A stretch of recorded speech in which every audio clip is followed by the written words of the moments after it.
Welcome, Smutters, to the Sibs Read Smut podcast. I'm Ned. I'm Helen. Sharpen your ice skates, don your mascot costume, and chug your beer bong. It's smut time. This is a podcast where we read, rate, review, and tell jokes, all while discussing our favorite dirty romance books. For those that want video of this fine podcast, tune into YouTube to see our beautiful faces on the episodes, full episodes, and shorts. Fun time. Check it out. Also, tune in Fridays for the new Sibs Read Smut Minisodes, where we discuss books and pop culture outside of the Dirtyverse. Thank you for adding pop culture. That was for me. You are welcome. That was for me, to dear listeners, because I can't keep up with Ned's reading, so I'm just discussing things I heard on TikTok. Yeah, or watched on TV. If you're liking our brand of bullshit, go ahead and smash that like, rate, subscribe buttons. Every little bit helps. If you have book suggestions and or questions, hit us up on the socials at Sibs Read Smut on Instagrams and the TikToks. Sister Vivian. Sister Vivian, or email us at sibsreadsmut@gmail.com. What if Sister Vivian emailed us? Is she alive? I'm sure she's long dead at this point. She is potentially a vampire, a nun vampire. Who teaches math? Who teaches math at our grade school 40 years ago. Not quite. Ish. Yeah, 35 years ago. Still and always support your local libraries. Smutters, give love to all of those heroes. On today's podcast, we will be discussing Icebreaker by Hannah Grace. Yay! Woo! We both enjoyed this one. Spoiler alert. It's long, but if you want to read it, we, like Ned said, we spoil this tip to taint. Did you already say that? I did not. And I wasn't was listening? just getting there. Oh, okay. Well, I really like this one. So it's really long, but we are going to spoil it for you. So I recommend reading it before we spoil the tip and the taint. Yes, all and everything in between. Yeah. So hit pause, give it a read. Start us off with all those listeners crave is cover watch. Yeah. This is for me, admittedly, but 100%, it's for you. Yeah. Describe what you see. Hockey and ice skater on the ice, cartoony, perfect. It's great. Kissing. Right? Isn't he holding her? I think they're like looking longingly at each other. Yeah, they're longingly looking at each other, but they're not. Yeah, they're not kissing. He's got his stick up behind him, and she's kind of like twinkle, Twinkle toes on the ice. But yeah, it's good. I mean, it tells you exactly what the story's going to be. I was gonna say it's exactly what you want in a cover. It's a cartoon. It is, man and woman are looking longingly at each other, and that there's a cartoon on the cover and there's porn inside. Oh yeah, perfect. So this is like when, I do feel like women, you're included in this, have really perfected the genre of having books that you can read on the bus, but then you're actually reading like a genuine, just like Pound Town scene, but nobody knows because there's a cartoon on the cover. So.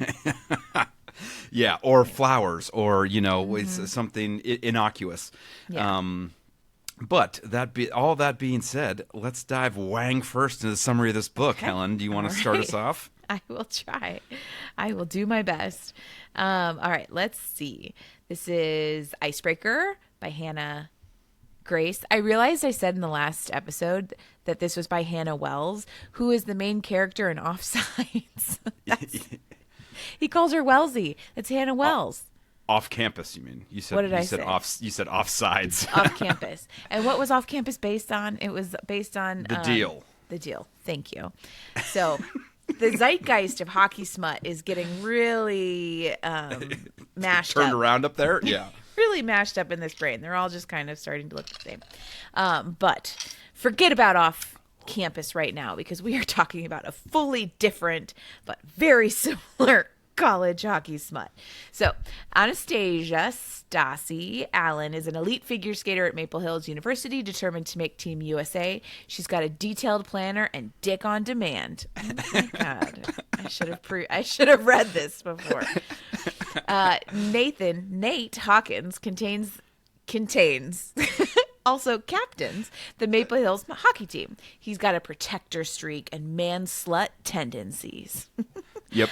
A prank gone wrong forces the hockey and figure skating teams to share one rink. Forced proximity. Hockey players have approximately the energy level of Labrador retrievers. Most of them, that's accurate. And figures... But, yeah, finish your thought. I was going to say. So, and then... You can cut that. You can cut out my heavy breathing pause. Figure skaters would prefer everyone stop breathing so loudly. I want to hear more about the prank that goes wrong at the hockey. So this sets up the whole book of like why hate Nate and Hannah. No, oh my God, Stassi.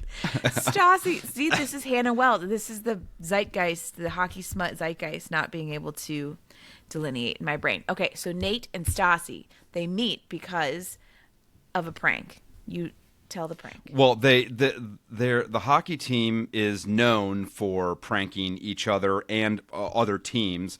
You know, UCLA hockey team, right? Well, just any other teams that are within vicinity, and they have been banned from doing this because it's gotten them into some trouble in past years. Nate is now the captain and said, "You know what, guys, we're done with this."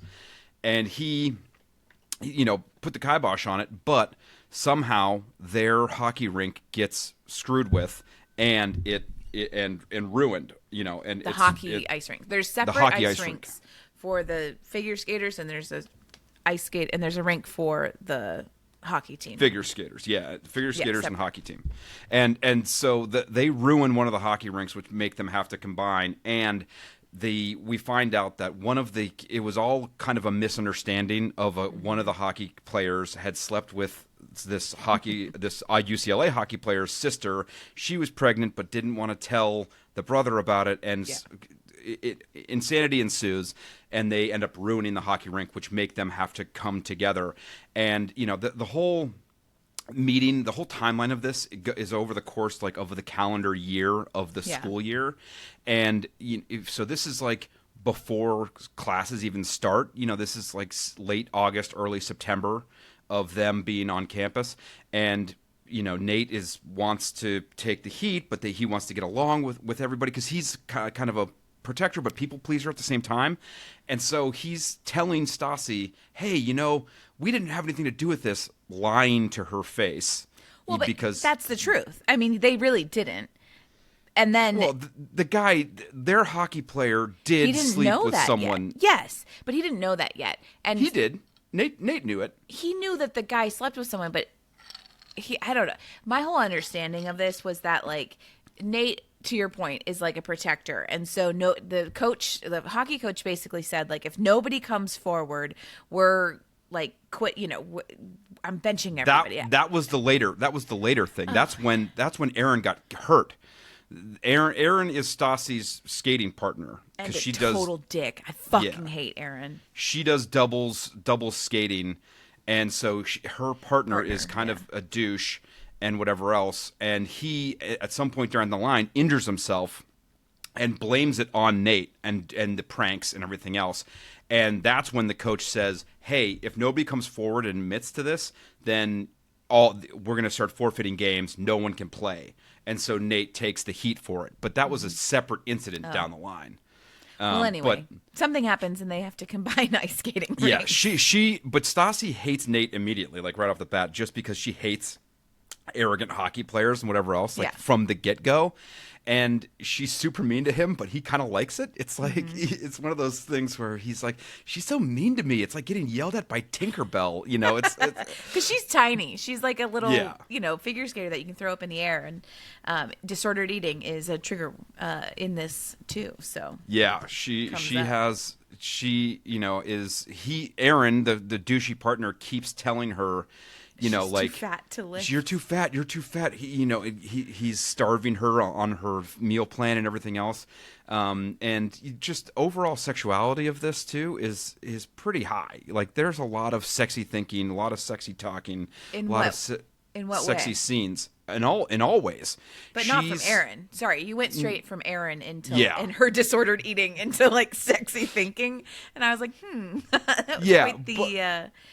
pivot. Well, yeah, well, it got me thinking of it because she has little to no inhibitions in the bedroom. Like with all her disordered eating about skating and her potential weight and stuff like that, when she gets in the bedroom, she doesn't care about any of that stuff. Yeah. You know, it's one of those only books where like the lady doesn't need to learn anything and the guy's not teaching her something in the bedroom. They're both just banging around. You know, Yeah, they both that's a just good point. dig it. And you know, and just because the way people talk about sex in here too, Lola, the best friend who I love, is, you know, at the beginning, Stassi is in you know, a kind of a fuck buddy situation with the captain of the basketball team, Collecting captains. What did Yeah. Aaron say? yeah. And so Lola Ryan's coming over and Lola goes, "Can you give me the code to your bedroom so I can use your bathroom at the party if I have to listen to your ball slapping all night?" It's like, That was it's a like, great line. You know, there's a lot of just, you know, comedy around sex in here too, Which and is pretty honest to like college, right? I mean, like, yeah. you're just with your friends and you're fucking around, like you're just, you know, saying shit to each other that's hilarious. I don't know. I thought this was really accurate to like a college experience. I mean, not that I was a professional athlete in college, but from like the partying and like the sex and all that. And kind the of hockey stuff. players Funny. and the hockey players and their attitudes and their kind of shit talking each other and the pranks that they pull on each other and the parties that they host and stuff like that. It was quintessentially college. You know, it was in that vein of all the other Rebecca Genshacks and Elle Kennedys and everything else that just kind of show a side of the college experience that it makes it real. You know, it is very reminiscent of. Do you know what year this is set? I didn't even think to look. But it just makes me think of when you said the beer bong earlier. Do you remember the flabongo? Yeah. Was that like something that was unique to our like phase of college, or do you think flabongos still exist? I don't know. I look can't this remember. up. This is very important. I'm going to make Ned put a picture of the flabongo up. Yeah. Oh, it still exists. They sell it at Walmart now. Oh man. Well, and Stassi is friends with most of the. She's nice to most of the other players, just Nate, and which frustrates him even more, which I thought was hysterical, especially Henry. Henry is the other character. We even texted about this off the side, who was just awesome, and I think he was.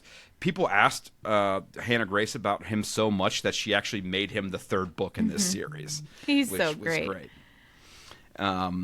But yeah, and so Stassi, over the course of, and you know, the first couple of months of them getting to know each other, finds out that he is, you know, that Nate's actually like patient and respectful and surprisingly sweet, like everything that she didn't think he was. And all of his teammates are like trying to explain to her, no, he's actually a great guy. You should actually give him a chance, you know. And she slowly realizes his thoughtfulness and you know, his funniness and, you know, emotional intelligence and stuff like that, you know, which is she hates that she's starting to like him, which I loved her kind of internal monologue about letting him in and becoming closer with him, and he never pushes her boundaries and never, you know, makes her make a decision over, you know, like, oh, him or me or anything else. He just kind of goes with the flow and quietly becomes her biggest supporter. And like we said, he over the course of this too, Aaron is being like, oh, you know, you're hanging out with those guys, you're hanging out with this, and kind of pushing Stassi directly into their arms. Not intentionally. I don't think he meant to, but Aaron was such a fucking dick. That was one of the like the talking points that I was looking up earlier of like, did you feel like Aaron had an arc, or do you feel like he was just an asshole from the get and just was like, I hated him the entire time. No, I had that question too come up in there, and I thought he was a pretty well-rounded bad guy, all things considered, because Stassi specifically, keeps extolling that he has good qualities when they're just one-on-one. And there's only a couple instances during this book where that actually comes out. But she keeps saying that. And yes, there is no redemption arc for him at all. No. But he, at the beginning, he's a good bad guy because she keeps telling us, the audience, that he has redeeming qualities and that we should give him another chance and give him another chance. And he keeps proving why he does not deserve it. And I felt like that made for a good, well-rounded bad guy. Foil. Yeah. He was red flag, for as many green flags as Nate had in this book of, being emotionally intelligent and thoughtful and sweet. Aaron had every red flag under the fucking sun. Like, they lived together and he was like, well, who are you going to see? And then, she was when they had to start hanging out with the, so it's true. He had nothing to do with, but I guess I just don't understand Aaron. So basically the whole premise is, they get forced together onto one ice rink. They have to share ice time, and that's how they meet. And then another prank happens, or something happens. No. Something happens. We don't know what it is. We don't know what it is yet as the reader. And Aaron gets hurt, and so he shows up, and he's got a sprained ankle and something. He has an arm brace. And so he obviously can't skate because he can't lift. Hannah. And so Hannah's like, fuck, Stassi. Oh my God. Stassi. So Stassi has whatever, this big big show in 6 weeks or whatever. They're trying to qualify for the Olympics, and they need to do all these local competitions. Competitions. So, Aaron shows up and he can't skate. And so then because of this, that's when the hockey team goes.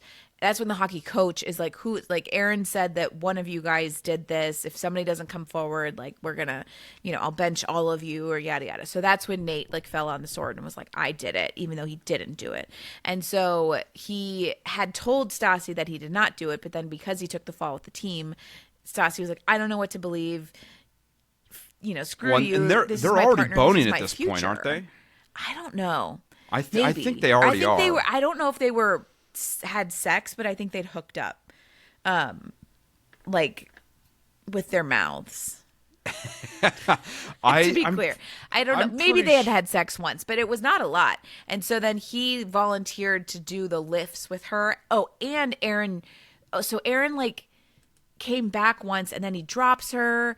Bad, and drops her in front of the whole hockey team, and she doesn't wear pads or anything, and the whole hockey team was like, holy shit, he just dropped her on the ice, and she skidded off towards the wall, and it was a big deal, obviously, and she's kind of hurt, and then she has to reclaim her dive ability to jump with Nate in the pool, and that's when she sees his big package.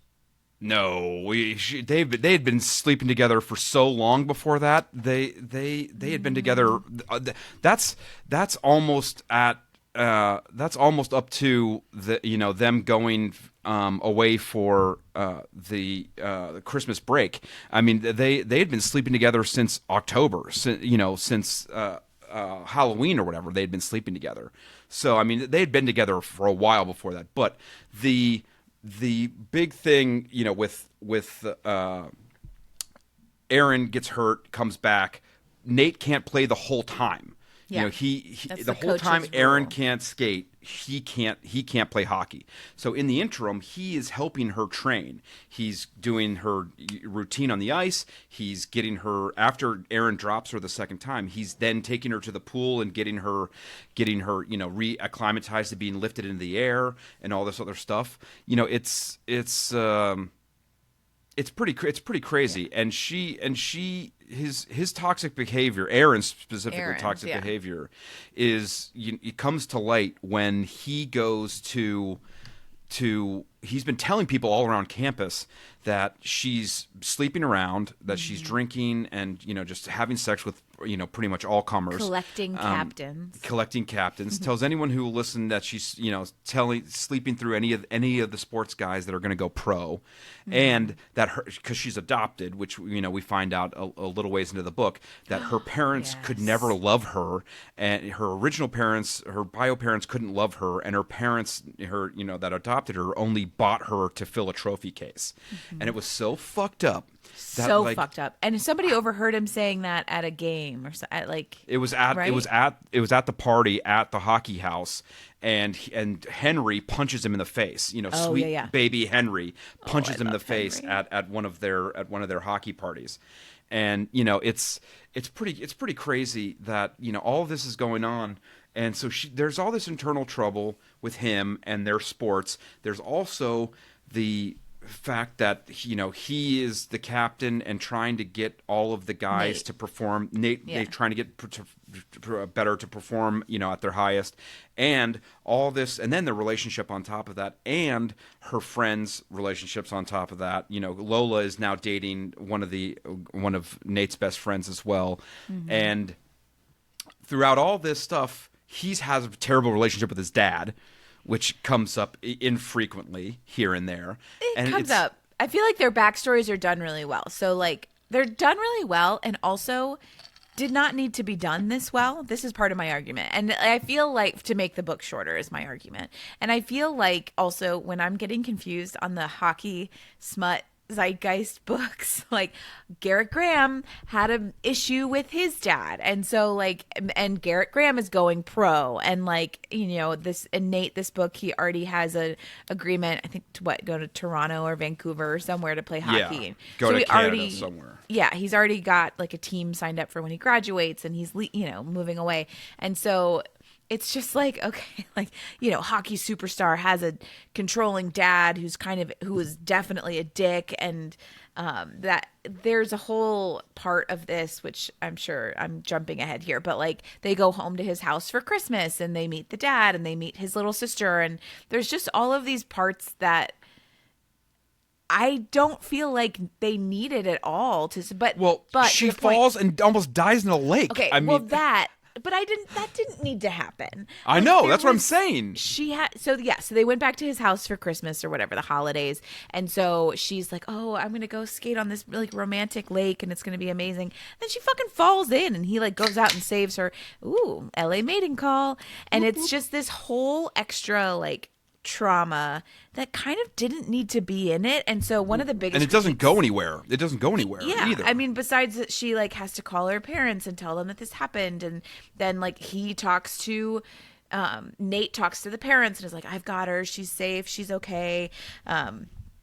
There's these backstories with their families, and so some of this side story of when they travel and go to her parents and then go to his house, and it just feels a little too much of those are definitely scenes that could have been cut, because I think is trying to explain the backstory, but it's you could have done that in a much more succinct way. Well, the first 30% of the book, it takes place over the first month or two of the season, or not of the season, of the school year, and then the other 70% of the book is it skips around. Oh, it's 3 weeks later, 2 months later. Now it's Christmas time. Now it's spring break. Now it's their competition times. It really accelerates through the schedule. I think one of the other questions that Chaz came up with was do you think the pacing worked well despite the book's length? And honestly, I don't know. I would say medium. There were parts of it that I really liked, and then the parts with when they try, there were just parts that dragged on. I feel like they could have skipped the whole holiday season. They could have had her parents inserted in a different way, and same with his family. I don't feel like they needed to go on these long trips to see all those people. I do think it got in the way. And I think the biggest critique online of this book is that it's too long. There definitely could have been, those were great opportunities to shorten it. And it's nice because it sets up the world, right? And this is a series, of course. Ned only reads series. There's 2 other books after this. Russ and then Henry is the 3rd book. And so it sets up the world, but I didn't. It didn't need it. It didn't need it. I Yeah, don't think the pacing. I think the pacing dipped at times. But also, you're talking length of the book, and I mean it's 13 and a half hours. It's not that long. It's not like out of bounds. It's like 3 hours longer than most novels, and 5 hours longer than like a good novel, a well-paced, succinct novel. Well, I think could be significantly shorter. I think so you're saying 8 hours for a well-paced, succinct novel. I think you can't just make that claim wild. You can't make that claim widely like that. That makes no sense. I just did. You don't notice the pace if a 10-hour book is good. You don't. It doesn't matter. If the pacing was more spread out and it was less about the some of the ancillary stuff and more about what we liked, which was them shit talking each other and having a good time, I don't think you would have noticed. I don't think you would have cared that this book was that long. I think the unevenness of the pacing is what is leading it to think it's that long, because 14 hours is not out. It's not crazy. It's it's not pucking around, which was like 20 hours. Or what is that, Calamity Kate, the new by the help 29 hours that? long. Calamity something. Calamity Club. Yeah, Calamity Club. But yeah, it's I agree that it was on the long side, but their relationship has. She's been in therapy since she was like a young child, like 9 years old. She has all of this kind of therapy speak. What did you make of that? Because I mean, what and I getting there is like their communication seemed to be pretty good throughout most of this, and where most of the books we read, they refuse to communicate about their issues, and if they did communicate about their issues, there wouldn't be a plot. And in this, it's more like, let's actually have a conversation. Let's talk this out. Yeah. And I think us as readers are like, wait, they're acting like adults? This is amazing. Great. Thank but you. as a therapist, how do you feel about this? As the rapist, I thought it was great. I liked her self-awareness. I always say if you are aware of it, you can change it if you want to. Like, that's always my big thing. And so like I just feel like she's really aware of some of the things that trip her up. And so since she was 9 years old, she always had these planners, and for her, because of her like drive and the want to be really good, she always had to feel like she was in control. And control gets a bad rap as a word, but like the idea of control is a very normal human feeling, to want to feel in control of your own life. And so I feel like that's what she's doing by being so on top of her training and being so fastidious with her eating plan, even though, so speaking of not being, if she's aware of it, she can change it. She is not aware of the sort of like mind fucks that Erin is putting on her at first. She becomes aware and she does change it, but at first she's not aware of the stuff that, like, the shenanigans that Erin's pulling. Anyway, I do feel like she does a good job of like, she has all of these anxieties, and she's worked with therapists since she was little to find her. What was that, Ned? It's my medicinal whiskey. Are you just taking a whiskey shot in the middle of the podcast? Well, whiskey and a little ice, Oh, sick. Just medicinally. Gross. Weren't you just drinking a whole moon? What are those? High Noon? That's High my Noon? chaser. Ew. Ned, that's gross. That's gross. It's college. I should have ordered a Flamingo. When you said we needed props for this, I was like, I don't have any. You know what? I need a Flamingo. Well, Stassi does, start learning how to set boundaries with herself, with Nate, with Erin, with her parents. She has some boundaries. And but then she needs to, but like any human being, she needs to adjust the boundaries as the external pieces of her life start changing. And so like Erin is, she does need to change some of those boundaries. And I think she does do that. But so the culmination of Erin's shittiness is they have a masterful performance at their competition. And at the end, he kisses her on the ice, like in this assault, culmination brother. of public betrayal, and Nate punches him in the face, and like it all goes down, and she immediately quits. But Quits this whole partner. she quits Partners and goes and gonna go solo, not in the bedroom, just in skating. Okay. And but my question is, with how the story ends, for the month or two prior to this, Nate has not been very accepting of her wanting to still be partners with Aaron. He's like, he's still a bad guy. You're in, partner therapy with him, with a therapist of his That was choosing. insane. That was and it's like, and do you think, with how the story ends with Aaron kissing her and her quitting, do you think Nate was wrong for his reaction, because he ended up being right? He was right, and I think as the reader, we knew all along that Aaron was a fucking turd. There was no question in my mind that Aaron was an asshole and was going to do something like this. I mean, like I said too, I fucking hated Aaron from day one. I could tell he was a bad news bear, and he pissed me off right away. So, I mean, he kissed her extremely without consent. She did not want that. That is assault. Like, that was disgusting. I do think.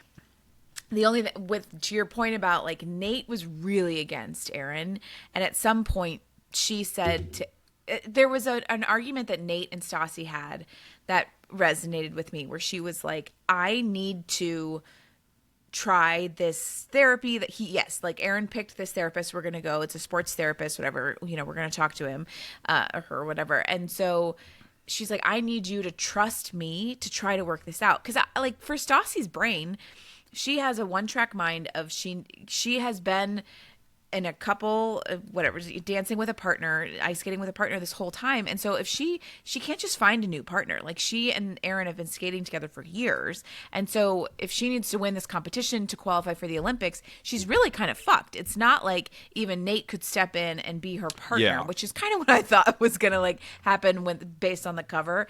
It did not happen. He is not a figure skater. And so she really was kind of stuck. I mean, she had no options. And so for Nate to be a dick to Stassi about it so hard, I kind of wanted him to back off a little bit, because she was doing the best she had with the circumstances that she was given. And like, what was she supposed to do? Even though he ended up getting proven correct in the end. Absolutely. But I think I agree. At that point, I feel like Stassi knew he was a bad guy too. But what was she supposed to do? Like, she genuinely, it was a means to an end of like, she needed for her to pursue this future that she'd worked her whole life for. She just kind of needed to like play nice with Aaron until she could get rid of him. And she did. And she does. Yeah, she does. But like, and that sucked that he had to like kiss her and assault her essentially to like get through to her. Yeah. that this is something that she shouldn't be doing. Because she moved out of the house with him. Like, there was a time she also moved back. She moved back with him for 1 week. At the therapist's bequest, because they needed to get closer together to train for the competition. And it's. Yeah, but it was 1 week. I think she genuinely knew, like, this is, I don't know. And you're right. I mean, maybe she was like, we're going to continue to be partners after this performance. But, like, I think she knew that he was bad news bears. And so she fucking left.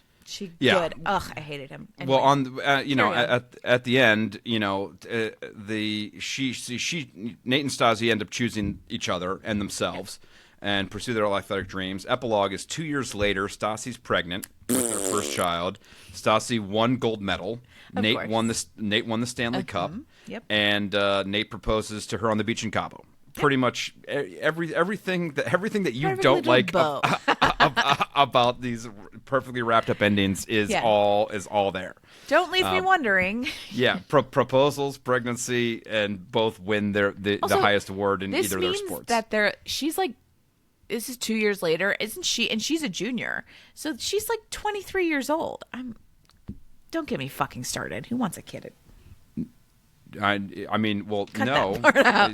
I don't know. And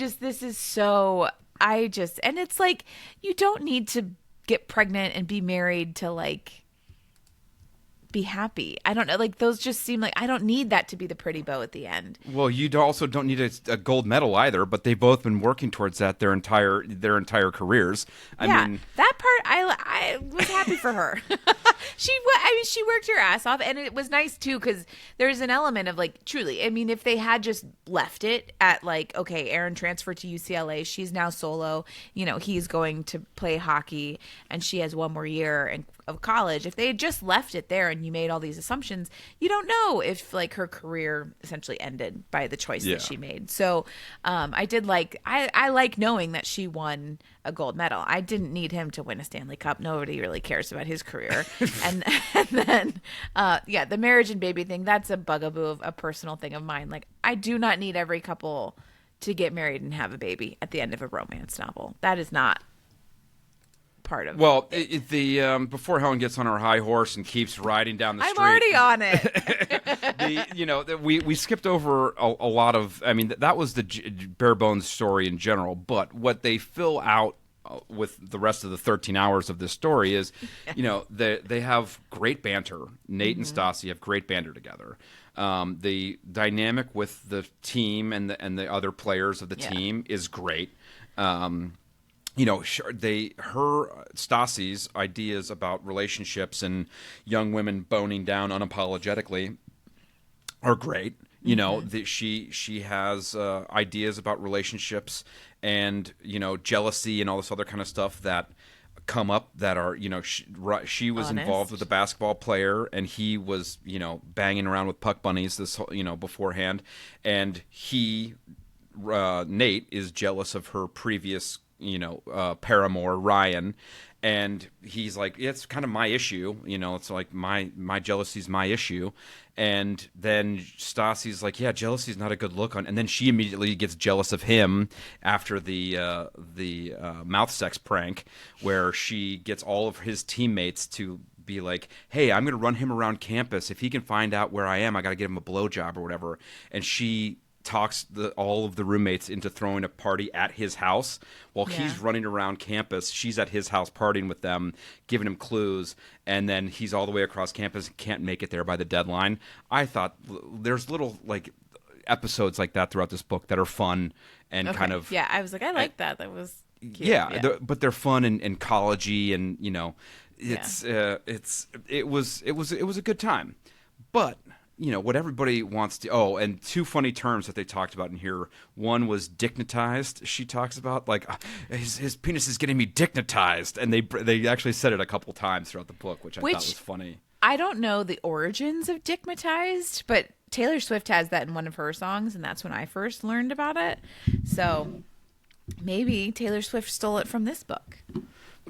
Quite possibly. And then the other thing that they talked about was rolled up sleeves are the sluttiest thing a guy can do, which just made me laugh. I was like, it came out of nowhere, and it was like, Stassi was like, Lola told me that rolling up sleeves was the sluttiest thing guys could do, and I agree. And it was like, okay. But like we were talking about their communication and everything else, he just kind of rolls with the punches, and I think she had way more control in the relationship than he did because he kind of just rolled along with it. But do you think Nate is one of the healthiest book boyfriends that we've like read about? Yeah, I would say so. I know we're going to talk about Henry later, but there was something that Henry had in his bathroom for girls who sleep over. He has like a little overnight basket with like hair ties and mouthwash and tampons and like and socks and like all of this stuff for like shampoo and conditioner and body wash, like, but girly stuff. And he keeps that in there. And then at some point, I don't know, I think Nate knows it's in there. And so then Stassi is sleeping over in Nate's room, and so Nate goes into Henry's room and interrupts him doing something, which is an aside, but and gets it, and like that felt so sweet to me that these like hockey bros, which like I think about, like, I guess you had an apartment that wasn't, you guys, like you and Craig lived kind of off campus, but like the state of some of these like boys' houses in college are so fucking disgusting. Like,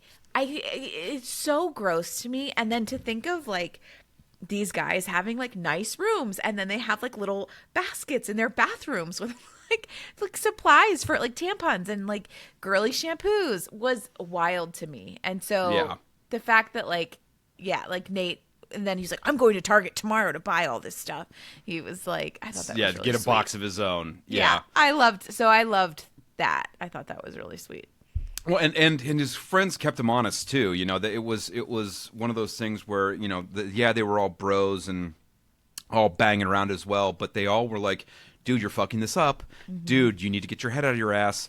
You know, and Henry specifically too. He's super quiet and he's younger than everybody else for the most part. I think he's a sophomore, or you know, I think he's a sophomore, and everybody else is juniors and seniors. But he really kind of like it just says stuff out loud, like, oh, so you love him, you know, and like, oh, you know, like just wildly out of left field in conversation where people are like, Henry, those are inside thoughts, like not outside words. And but yeah, you know, he was great, and I think, you know, deserving of his own book, and he kind of comes out of his shell throughout meeting Stassi and being friends with these guys, you know, whatever else. But you know, the most important part of all this is the sex scenes. So the 3% in, they both Nate and Stassi have before they meet each other scenes. So 3% basketball boners. It's a behind closed doors scene. It gets a, you know, it's there's like that sexy thinking, but we don't actually see anything on the page. But that's 3%. And Nate also wakes up with Kitty Vincent's hand on his wiener, which she's rich and bitchy and just a terrible human being. I was like, he comes downstairs. Doesn't Aaron sleep with her at some point? I think Aaron is sleeping with her at some point later in the book. But Nate's best friend and teammate, when he comes downstairs, just starts giving him shit about sleeping with the female Hitler. My words, not his. But she's just like the worst, and everyone's like, "Really, dude? You had to do that." 8% in was their meet cute. You know, they have. She's very dismissive of him wherever else, and he's like, oh, I'm going to marry her, you know, pretty much. 18% was their first kiss, pretty much followed up quickly by him just eating that beef. 18%, how do you like me now? They tease each other until Nate just mouth sexes her up against the door, blasting orgasm. He's smug as hell, and then she runs away. But he says something to her about, you know, like wanting to put his mouth on her or whatever else, and she replies back jokingly, and he goes, "No, I don't joke about consent." You know, it's like green flag. Green flag. Massive green flag. And then 26%, they all are coming back from they start getting hot and heavy, dirty dancing in the bar, but there's no actual sex until they're in the car on the way home. 26% third row ring toss. He just finger blasts her in the third row of this car on the way back to campus, nuts. And she's like into it. It was kind of hot. They were bantering back and forth, and she's just being purposefully bratty, squish, and then Lola just opens a window on the way home. Yeah, like I think people kind of caught on to what they were doing. Yeah, that one was. I was like, oh, okay, you are like inches from people, and like she's and like orgasming, and she's a screamer, and so like she's very loud and very vocal. Henry brings that up multiple times where he's like if I have to listen to your sex sounds in the bedroom, can I not listen to you eat pancakes, you know, like it was great. So for me, that scene, knowing that she's already knowing that she's a screamer, and then she's like in the back having an orgasm because he's finger blasting her in like the back row of a minivan, which we just bought. Yuck. And like I'm just like I'm pretty sure it was an SUV, Helen. Was it? I don't know. I don't know. I think it was one of the Uber XLs or something. But either way, third row. That scene was a lot. Yeah, and then the 32% jealousy junk jam. This is after the mouth sex prank where she's getting him feeling all super smug about making him jealous and running him all over campus, and then the girl that Nate's been after for years shows up, and he takes her upstairs, and now for the first time ever, Stassi is like, "Oh my God, I'm jealous." she's now he's super smug that he made her jealous, and lots of quivering. He's apparently hung like a moose. Mouth stuff, swallows, pretty spicy. She goes, fuck me like you hate me, and he goes, no. But that reminded me of Fight Club, where Marla Singer, played by what's her name from she's the really weird evil woman from Bonham Carter. Helena Bonham Carter. She's and Tyler Durden had just had sex in the movie, and she rolls over and she goes, I haven't been fucked like that since grammar school. And the entire crew goes, what? Because over here, grammar school is like K through 5. Over there in England, it's like high school, you know? and so she didn't get the joke, but they loved it so much that she creeped everybody out so bad that they just left it in. That's funny. But I was like, fuck me like you hate me. Well, that immediately made me think of that. And then she spits on it, and then very intimate hair washing scene. There's 2 intimate hair washing scenes in this book, which I thought was weird. Was there any sniffing? I didn't have any that stood out to me. She talks about it a little bit here and there, but it wasn't too pervasive. You know, like some of these books where every other sentence is like, oh, his musk, you know, his sandalwood musk, you know, his ball sweat, you know, whatever. 39% finger looking good. They bone each other after wings, and I'm like, I hope he washed his hands. You know, like he'll have a spicy Arby's sandwich on his hands. Oh my god. And then she wants to bone. She wants to bone right away, so that Henry is still downstairs partying and can't hear her, you know, go off like a smoke detector. 41% bathroom wall bang. Nate just bangs her in the bathroom of the club after she wears a rival player's jersey to make him jealous on Halloween, and he takes her in the back and strips off the jersey and bangs her and bangs one out, folds her up like a soft taco against the wall. That was pretty crazy. And then another intimate hair washing scene. 61% Christmas comes early.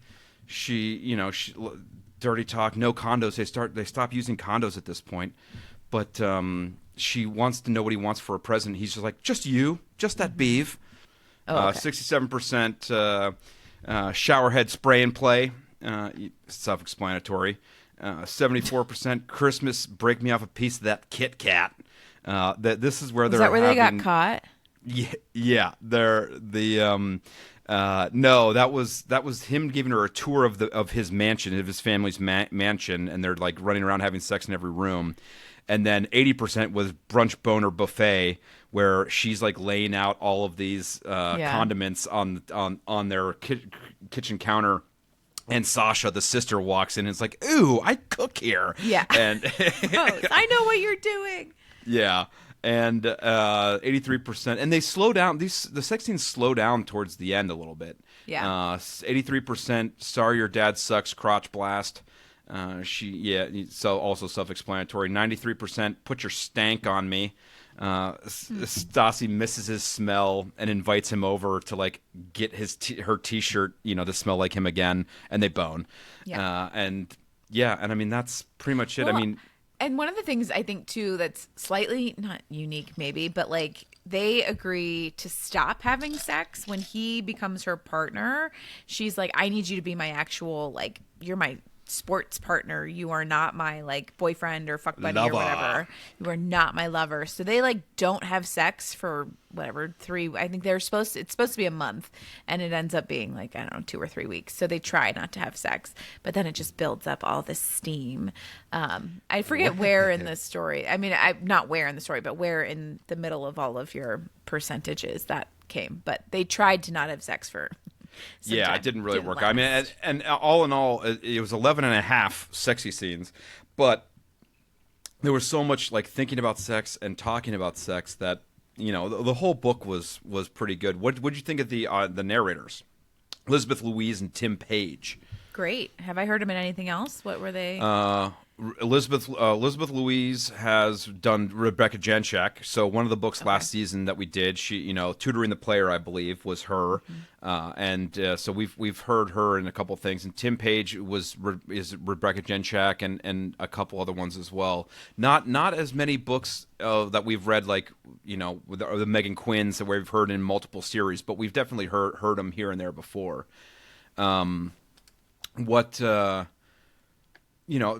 Standard hockey tropes, are there any other tropes that kind of stuck out to you about this one? I mean, there's a lot going on here. Found family, he falls first, Grumpy Sunshine, like anything else that stood out? I barely Grumpy Sunshine. No, I think just for me, I think like having just watched Offsides and you're watching, or not Offsides, Off Campus. But like, I think these two books, like The Deal and this book, for me, it was hard to even think of them as separate because there's just so much overlap between what's going on, like this stuff. I don't know. That was really hard for me to pull them apart, and I just feel like that from a trope perspective, like it was a pretty standard.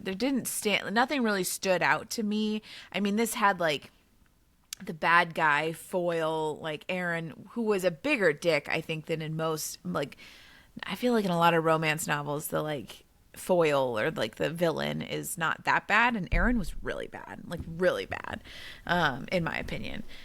So I don't know. I really liked it, and I actually liked it a lot better the second time. I gave it a higher rating reading it this time than I did the first time, but I don't know. I from a trope perspective, I also really liked Stassi for. I'm hitting my table.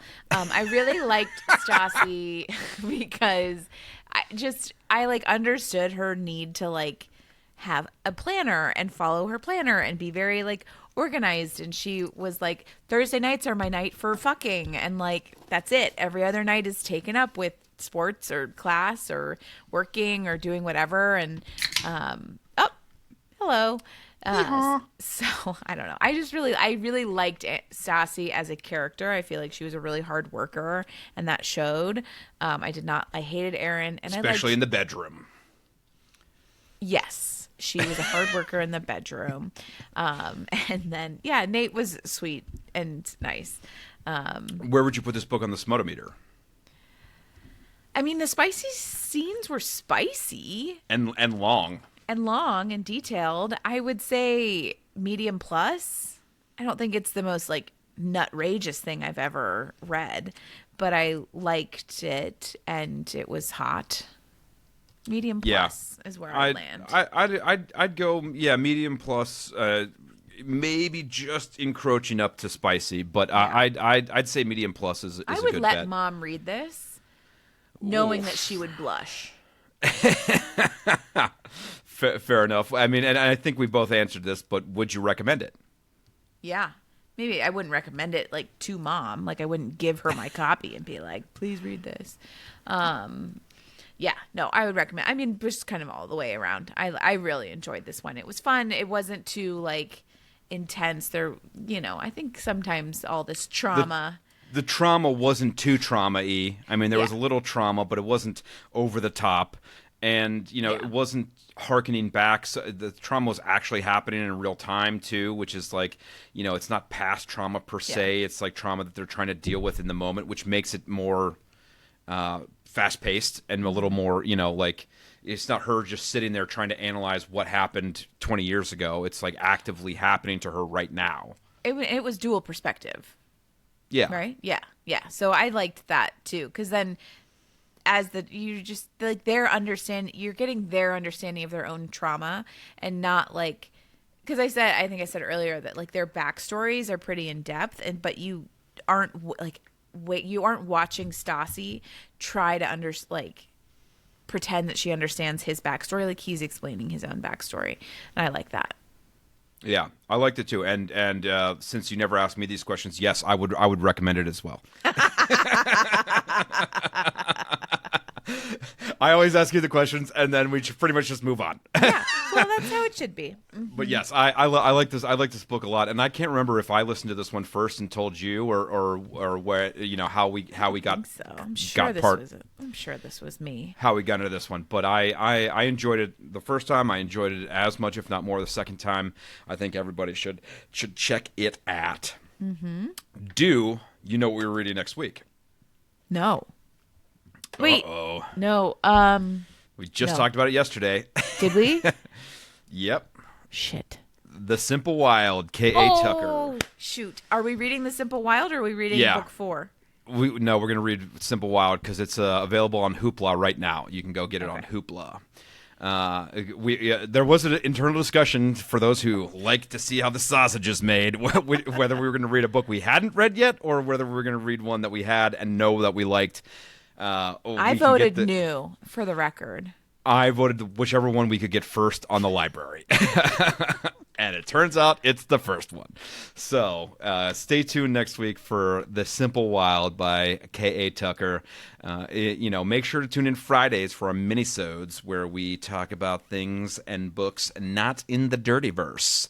If you're liking our bullshit generally, and us generally laughing at our own jokes, please hit that like, rate, subscribe buttons. Golden shower us with that sweet, sweet praise. Thanks for listening, and tune in next week. Smutters. Tune in. Ciao. Ciao for now. Stay smutty. Smutty. And out.